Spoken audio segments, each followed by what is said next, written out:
세상의 모든 자식은 부모와 닮았고 또 다르죠. 대부분의 부모와 자식은 국적이나 피부색처럼 대대손손 이어지는 공통점이 같습니다. 이걸 수직적 정체성이라고 하는데 어떤 가정엔 이게 좀 부족합니다. 인종이 다른 입양아라던가 혼혈, 이민자 2세 등은 부모와 공통된 부분이 별로 없습니다. 부모도 아이도 힘이 들죠. 앤드루 솔로몬의 부모와 다른 아이들, 이 책에선 성소수자, 자폐, 천재, 다운 증후군, 청각장애 등의 가정에 주목합니다. 부모와 수직적 정체성을 공유하지 못하는 가정이죠. 청각장애인의 다른 표현인 농인아이의 가정을 예로 들어볼까요? 한 아이가 자신과 정체성 면에서 수직적으로 동일한 농인 가정에서 태어났다면 이 아이는 지적, 정서적 발달에 어떤 어려움도 느끼지 못합니다.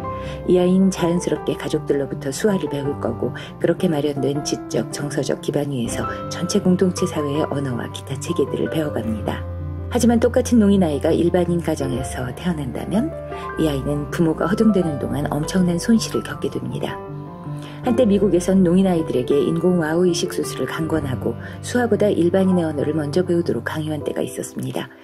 그 결과 이 아이들은 언어 능력 발달 시기를 완전히 놓치게 됐고 그 외의 발달도 전부 지체됐죠. 일반인의 틀 속에 그 애들을 끼워 맞추려던 시도가 그 아이들 인생 전부를 망친 겁니다. 재능이 있는 것과 장애가 있는 것은 놀랄 정도로 비슷하다. 앤드루 솔로몬이 신동편에서 던지는 첫 문장입니다. 왜 천재가 아니고 신동이란 용어를 썼을까요? 평범한 부모 밑에서 천재가 태어나면 그 애를 어떻게 키워야 할지 모르는 부모가 우왕좌왕하는 동안 그 천재성이 다 사라져버려서랍니다. 시인 이상의 말대로 박제가 되어버린 천재라고나 할까요? 자폐는 그 범주가 가장 넓고 다양합니다. 100명의 자폐인이 있다면 그 100명이 완전히 서로 다른 모습을 보인다는 거죠. 오히려 그들 중 일부는 신동과 겹치는 부분이 더 많습니다. 놀랍도록 뛰어난 재능을 가졌기 때문이죠.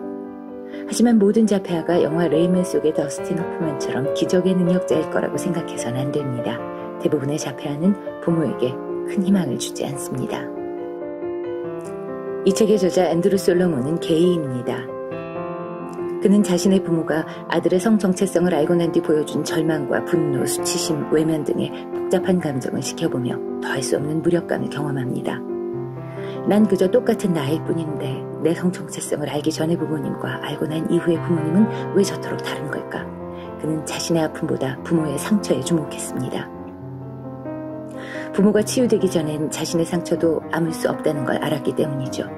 그 과정에서 그는 자녀와의 일치하지 않는 정체성 때문에 고통받는 수많은 다른 부모들의 존재에 눈떴고 10여 년에 걸친 긴 세월 동안 그들을 만납니다.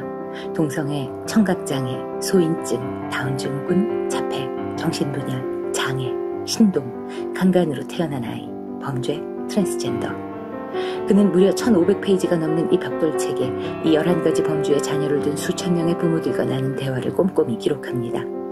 또 이런 자녀를 키울 때의 수많은 처방들과 그 장단점도 균형감을 잃지 않고 소개하죠. 그런 그가 흔들리는 경우도 있습니다. 다음 예를 보시죠. 중복장애로 태어난 한 여자아이가 있습니다. 이 아이는 식물인간과 같습니다. 숨을 쉬고 눈을 깜빡이는 것 외엔 아무것도 할 수가 없죠. 부모는 이 아이에게 이런 장애가 있을 걸 알고도 낳아 키워오던 중입니다. 그 부모의 사랑과 정성, 또 엄청난 양육비 덕분에 요람에만 누워있던 이 아이의 수명이 계속 길어졌고 몸도 계속 자라났습니다. 어느 날 이 소녀의 부모는 생각합니다. 우리도 늙을 테고 그럼 이 아이를 입히고 먹이고 씻기는 일이 어려워지겠지. 그래서 이 애를 더 잘 돌보기 위해 혹시 모를 성폭행의 위험으로부터 아이를 지키기 위해 아이의 성장을 멈추는 수술을 합니다. 훌륭한 결정이었다고 생각됩니다. 그런데 이 수술 소식이 온 미국을 시끄럽게 만듭니다. 아이가 정상적으로 성인 여성이 될 권리를 빼앗았다는 인권단체들의 주장 때문이죠.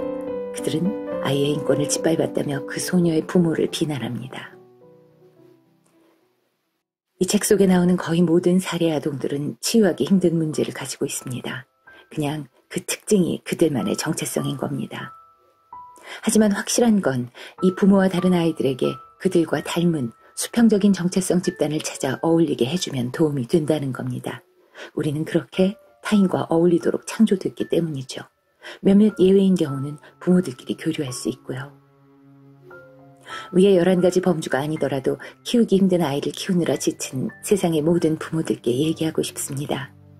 당신이 먼저 치유돼야 아이도 잘 키울 수 있다고.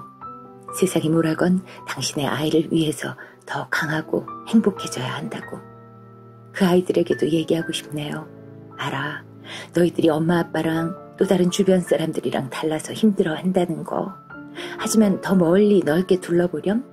너와 비슷한 사람들도 많이 있어. 그들하고도 소통해봐. 또 다른 기쁨을 느낄 수 있을 거야. 그리고 그 나머지 분들께 말씀드립니다. 저를 포함해서 말이죠. 그들은 이미 충분히 고통받고 있습니다.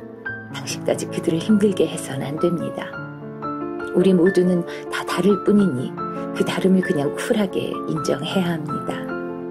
그들이 성소수자건 다운증후군이건 소인증이건 천재건 자폐건 청각장애건 만약 외계인이 지구를 침공해 온다면 우린 지구인이란 이유 하나만으로 하나가 되어야 할 사람들이니까. 우리는 모두 서로 조금씩 다르지만 지구라는 별에 살고 있는 똑같은 하나니까요. 감사합니다. 오늘 영상의 내용에 공감하신다면 좋아요와 구독 부탁드리겠습니다.